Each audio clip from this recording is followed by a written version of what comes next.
Here are the broken down numbers. We have 10 purple fish, 25 red fish, 15 blue fish, and our p-value equates to be 0.45 and our q-value equates to be 0.55.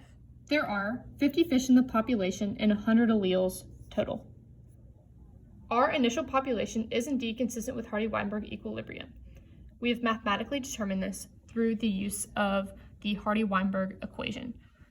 And our genotypic frequencies are seen above each of the highlighted genotypes. We also would like to keep in mind that all of our assumptions were true. Now we are going to look at how our population of fish is affected by selection. And by selection, we are looking at predation by the big yellow fish. These are the established fitnesses for each of the fish colors. Blue is the most selected for and the most fit because blue will blend in with the ocean. Purple is closer to blue than red, and red is the least selected for because red will stand out and will increase predation chances. Here is a table that breaks down genotypic frequencies before selection and genotypic frequencies after selection. In addition to finding the genotypic frequencies after selection, allele frequencies were also found after selection. Big B's was 0.408 and little b's was 0.592. Now let's take a look at our population after selection. What color fish do you see more of, and what color fish do you see less of? I see more blue fish and less red fish.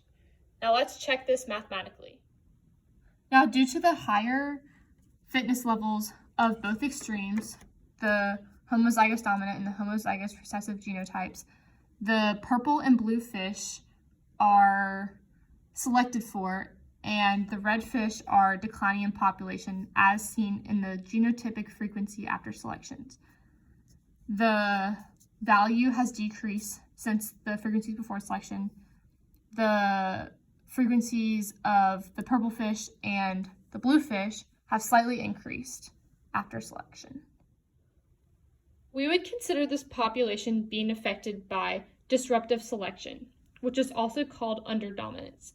Both extremes are favored in this case because the predator is less likely to see blue or purple fish than the heterozygous fish that are red.